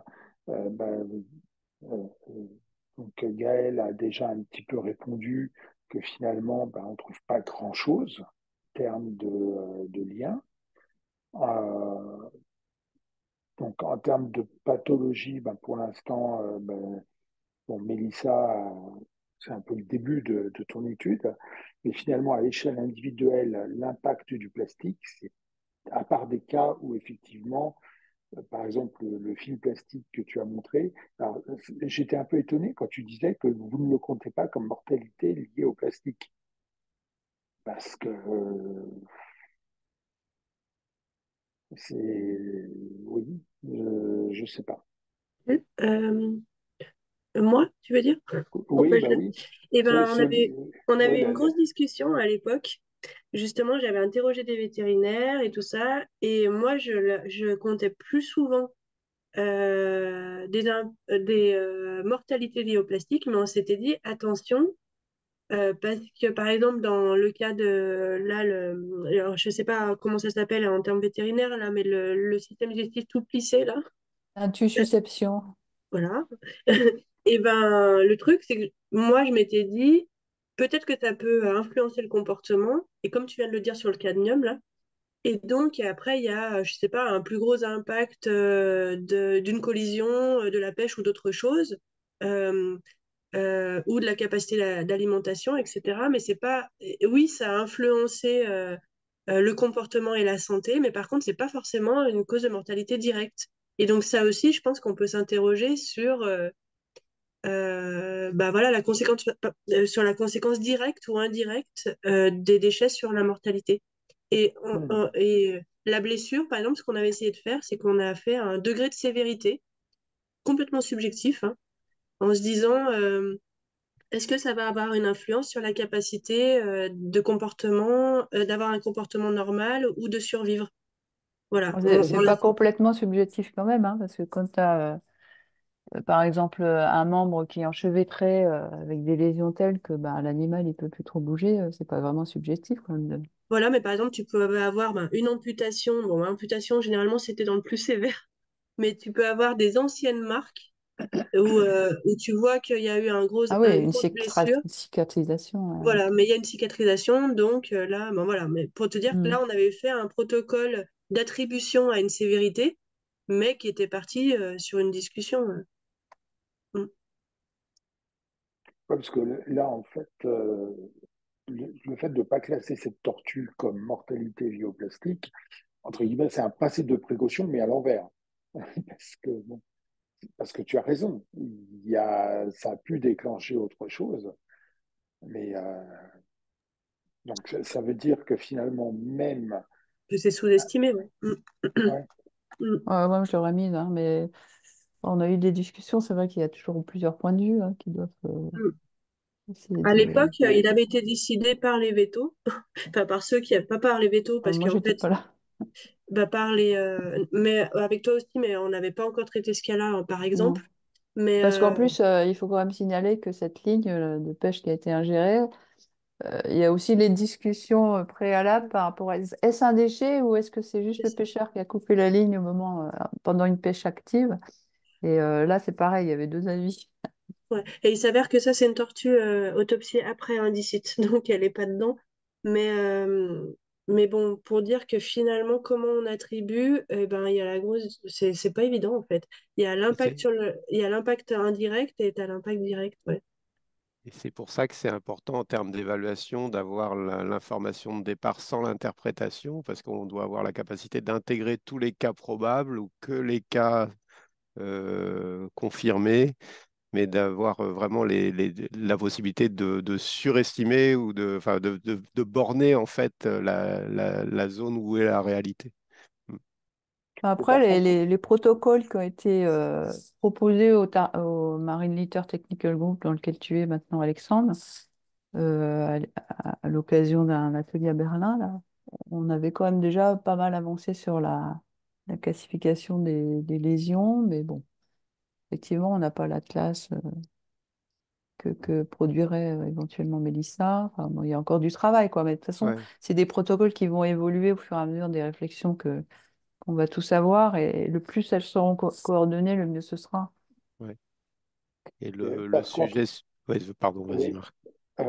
une chose que tu disais tout à l'heure, c'est important de standardiser la description, mais par contre, c'est aussi important de standardiser l'interprétation. Euh, Parce que tu avais tendance à dire on standardise vraiment la description, l'interprétation, c'est moins standardisable. Ben, pas vraiment. Je pense que les deux doivent être standardisés. Ok, ouais, pourquoi pas. Ça me paraît plus difficile, mais oui, ça me paraît plus difficile.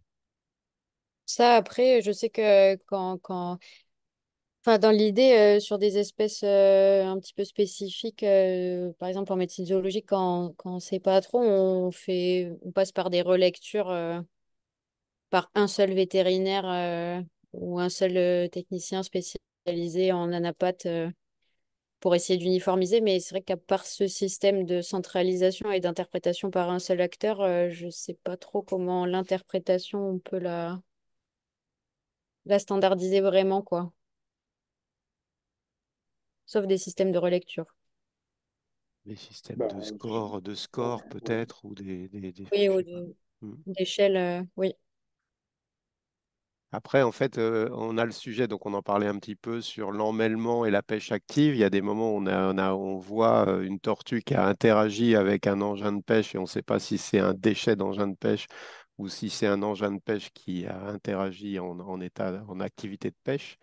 Mais finalement, l'information, c'est la tortue, elle est emmêlée dans des déchets qui incluent ou non un morceau d'engin de pêche.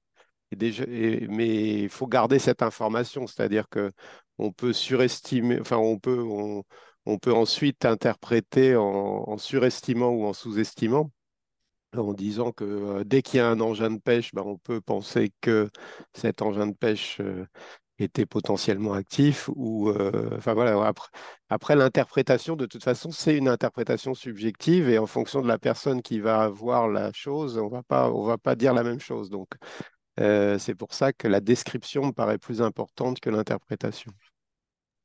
Gaël, tu as la main levée, tu voulais intervenir? Je voulais Ouais. juste te dire aussi que l'interprétation, elle dépend aussi de la question. Et donc, il y a l'impact sur la santé de l'individu et l'impact sur la dynamique de population. Mais il y a aussi, là, en l'occurrence, pour Indicite, c'était le lien avec les directives sur les déchets. Et donc, que ce soit la capture accidentelle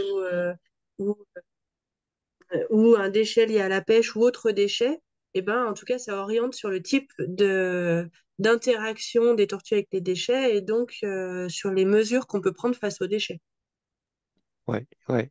Que ce soit Et dans le dans- comportement lié à la pêche ou dans les directives contre certains déchets ou voilà.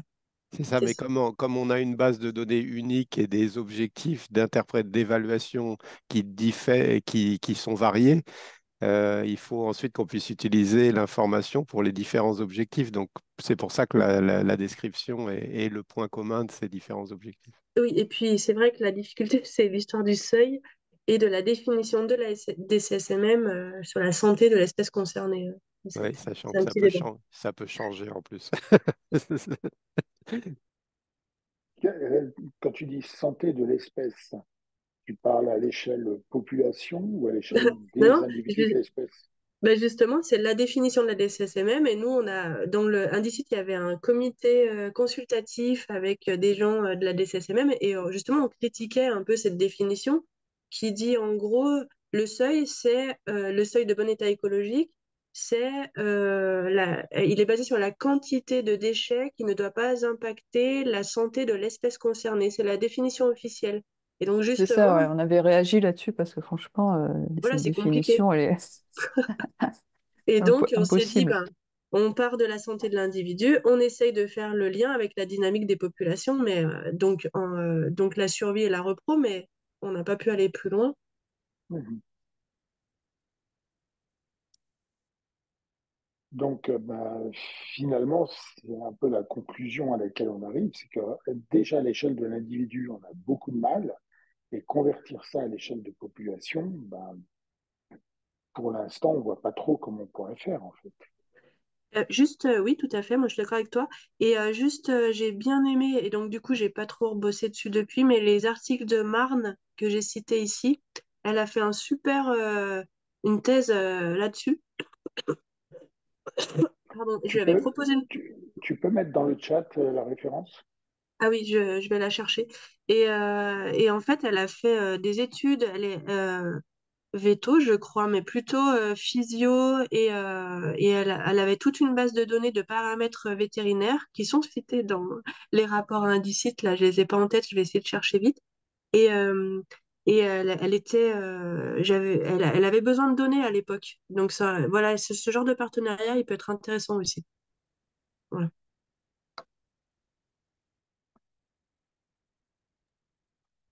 À l'échelle nationale du GTMF, en 2015, on avait recommandé justement d'essayer de monter un groupe pour fédérer un peu nos efforts sur les études qu'on pourrait faire sur l'impact des déchets. Peut-être que là, on peut relancer l'idée, mais ouais, si c'est vraiment au niveau d'une population, ça voudrait dire aussi que il faudrait travailler donc avec des partenaires.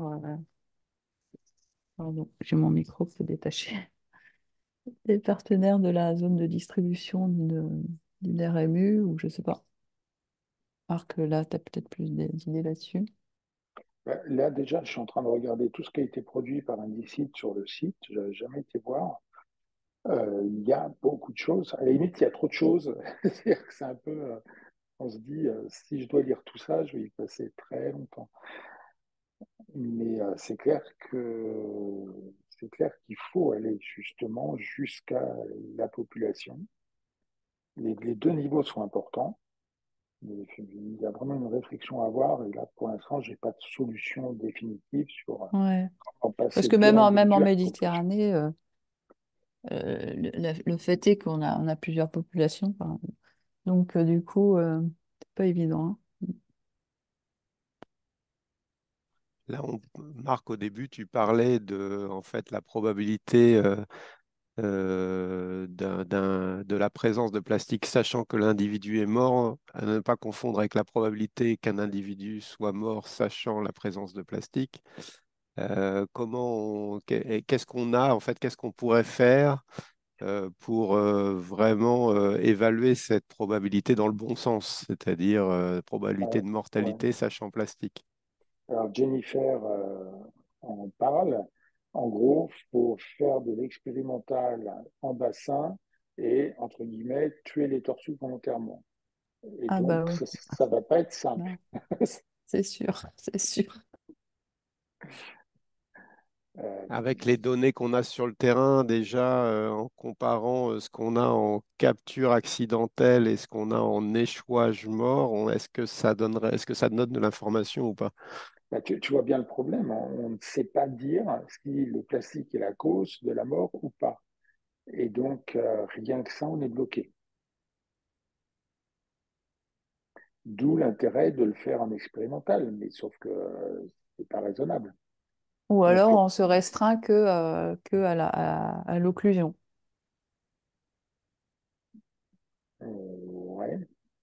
Alors justement, là, c'est aussi la question pour les vétérinaires et les pathologistes, enfin, ceux qui analysent les lésions. Est-ce que l'analyse lésionnelle, au-delà des choses vraiment claires, là, comme l'intussusception, bon, ok, mais est-ce qu'il y a l'analyse lésionnelle en termes d'inflammation, d'éventuelles perforations, etc. Est-ce qu'on pourrait avoir des choses qui permettraient d'affiner un peu l'impact de la présence des plastiques dans le tube digestif? Je parle que en mon nom, mais je suis pas anatomopathologiste, mais sur la partie macroscopique, je suis pas sûre qu'on arrive forcément à avoir une réelle conclusion. Par contre, sur la partie histologie, je pense qu'on aura de claires orientations, quoi. Ça, c'est sûr que si on va jusque-là, normalement, on arrive jusqu'à des conclusions quand même très, très spécifiques. Tu peux préciser un peu qu'est-ce qu'on voit, Sur qu'est-ce la qui, partie, sur ouais, la partie tu dis, en histo, ouais, qu'est-ce qui fait que, bah, c'est au niveau de l'atteinte de l'intégrité des muqueuses, enfin de la paroi, par exemple, s'il y a une perforation, sur les infarcissements, s'il y a des phénomènes de nécrose qui se mettent en place. Je pense que clairement, si on va jusqu'à l'histologie, on va pouvoir, alors conclure avec certitude, je pense pas, mais en tout cas avoir une enfin, une forte présomption du fait que c'est la zone en contact avec la matière plastique qui a occasionné la lésion ou les zones qui ont conduit à, à la mortalité de l'animal, quoi. Ou que c'est un phénomène qui évolue à bas bruit et que c'est pas la raison principale. Mais là, le problème, c'est qu'il faudrait en gros avoir sur chaque individu des prélèvements en gros systématiques de quasiment tous les organes pour pouvoir classifier en gros les lésions et pouvoir hiérarchiser en fonction des lésions les plus probantes expliquant la mortalité à chaque fois, quoi. Parce que si on envoie à l'analyse labo que les lésions en relation avec la présence de plastique, je pense qu'ils pourront pas conclure. Alors que s'il y a une lésion annexe, je sais pas, par exemple un processus tumoral qui évolue à côté, ils pourront faire des comparatifs et hiérarchiser la cause de la mort, quoi. Je sais pas si... ok. Mathieu, toi, dans le GR Pato, il y a des choses en particulier. Oui, en fait, après, c'est vrai que là, la formation vraiment aussi bah, des personnes qui réalisent les autopsies, je pense qu'elle est primordiale. Pour en avoir fait, je pense, plus d'une centaine, on peut déjà voir quand même, on peut déjà avoir pas mal d'informations sans passer par l'histo là sur l'inflammation du tube digestif. Euh, voilà. Et puis, c'est une question qu'on n'avait pas trop abordée avec Florence, mais ce qui est sûr, c'est que moi, j'avais toujours souhaité standardiser bah, les données récoltées. Même à Kelonia, c'est pas toujours évident. Et ben, c'est sûr que là, le sujet est relancé. À voir après comment mettre ça en œuvre. D'accord. Donc, je pense qu'en fait, Mais sans passer par l'histo, on peut déjà quand même récolter beaucoup d'informations hein, ouais, visuelles. Je pense, il y avait eu l'idée, ça, non, de créer une base photo Oui, c'est ça, ouais. d'organes sains, Mm. La ouais. plateforme, elle Je sais est pas si, mutualisée avec sensibilisation, elle est en cours là ouais, des voilà, c'est en cours, commandes, hein. oui, et ça permettra Voilà. justement de mutualiser les photos. Les photos, oui, ça c'est Bah, important. Même si des fois les couleurs sont un petit peu modifiées, Ouais, ça des peut fois sur les induire des photos, ça erreurs peut aussi. aussi. Ouais, Ouais, ouais.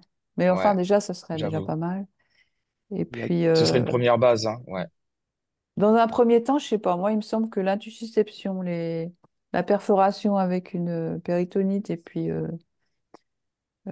qu'est-ce qu'on disait là, l'occlusion, pas l'obstruction, mais l'occlusion. Déjà là, les trois, Alexandre, je sais pas, il me semble ouais. qu'avec ça, Ben, on moi, a moins, je pense que moins de donc sources de biais, non, peut-être?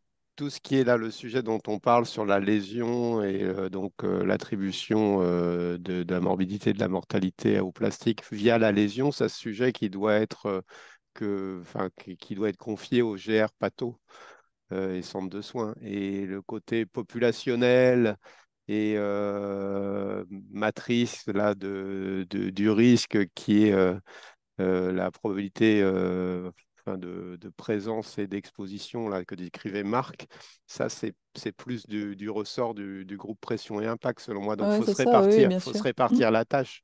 Ouais, ouais. Et il y a Gaël qui veut prendre la parole aussi. Ouais, Gaël. Là, je voulais juste te dire que de discuter, de faire des ateliers de travail avec les biologistes qui font des autopsies et des vétérinaires, c'est super intéressant. Florence, elle m'a appris à, à différencier mâles et femelles chez les juvéniles. Voilà, il y a une expérience acquise au bout du temps, avec l'expérience voilà, qui est super, qui est instructive. Et Yannick Lévy, qui est un centre de soins d'Israël, lui a montré voilà, quand les tortues elles sont mortes pas d'étouffement, de noyade. Et voilà, le fait de confronter les expériences, voilà, ça peut être très instructif en fait. Voilà. Oui, et d'ailleurs, c'est pour ça aussi qu'il y a des ateliers qui sont organisés régulièrement lors des colloques mondiaux ou méditerranéens. Et bah, je pense qu'au sein du GTMF, bon, on a eu ces formations, mais enfin, je le répète, ce que je disais tout à l'heure, mais je pense que ça vaut la peine d'en faire régulièrement, soit à l'occasion de nos colloques. Bon, c'est pas toujours évident d'avoir suffisamment de tortues décongelées pour ça, soit à l'occasion d'ateliers dédiés, quoi, de formation dédiée. Alors, juste un petit point, vous parlez beaucoup de mortalité à l'échelle de la population. Il y a tout ce qui est, par exemple, coût énergétique à avoir un système immunitaire activé par une inflammation. Il y a eu beaucoup de travaux qui ont été faits, par exemple, chez les oiseaux sur le sujet. Il y a un impact très, très important chez les oiseaux. Alors, est-ce qu'on a la même chose chez les tortues? J'en ai absolument aucune idée. Mais là-dessus, alors l'immunologie chez les reptiles, c'est beaucoup moins connu, mais voilà, des tests qui permettraient de savoir si on a, par exemple, beaucoup de macrophages qui permettraient de visualiser euh, une inflammation. Alors, je suis pas vétérinaire, hein, donc vous me pardonnez si je dis des âneries, euh, mais je pense que ça, ce serait aussi très important.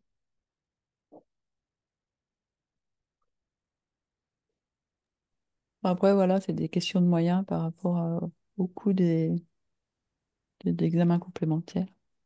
En termes de réflexion, donc je pense que ouais, vraiment tout ce qui est lésionnel et vétérinaire, c'est à confier au GR Centre de soins hépato. Et ce qui est dynamique d'EPOP, et bilan énergie, c'est dans le groupe pression et impact un peu pour se répartir les sujets, quitte à se refaire, à se restituer de temps en temps les avancées de la réflexion intergroupe, mais à un moment donc bien distinguer, il y a deux sujets quand même là qui se côtoient. Mm. Hmm. Santé Oui, individuelle et santé de la population. Finalement, on en revient à ce mot santé qui est dans la DCSMM et qui n'est pas clair, mais c'est peut-être fait exprès. En fait, il y a deux sujets. Ouais. Mm.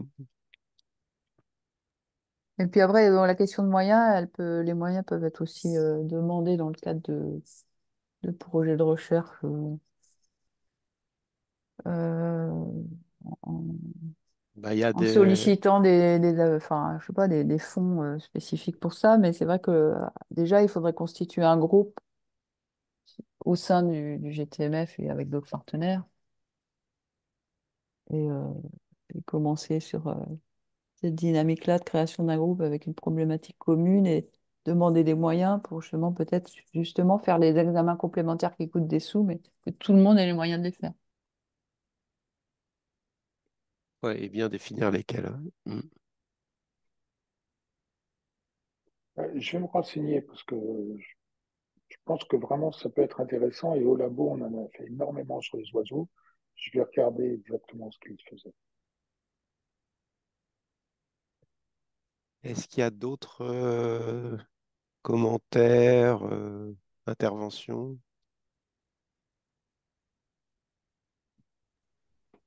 Au niveau du programme, est-ce qu'on avait d'autres sujets ou Je c'était... crois pas. Non, c'est ce qui on a fait le tour de ce qu'on voulait faire. S'il n'y a pas d'autres questions ou d'autres interventions sur ce qui a été présenté, je pense que on a tout fait. Moi, j'avais juste une recommandation à Marc et Jonathan, peut-être que par rapport au fait que cette réunion aussi pouvait suggérer, enfin, euh, suggérer des nouvelles inscriptions au GR. Est-ce que vous voulez en dire deux mots de ce GR, de ce qui est prévu là dans l'année, ou pour informer peut-être les gens qui participent et éventuellement les décider ou pas à s'inscrire à ce GR? C'est exactement sur ça que je voulais rebondir, mais juste avant de finir, bien que pour l'instant on n'a pas beaucoup d'inscrits à ce groupe de réflexion, on va organiser en 2024 deux ateliers. Un, on va faire un listing, on va essayer de faire un brainstorming sur les pressions, et le deuxième atelier, c'est comment traduire ces pressions en impact. Donc, parlez-en autour de vous, des membres du JTNF qui sont intéressés, et envoyez-moi un mail pour que je vous inscrive au GR.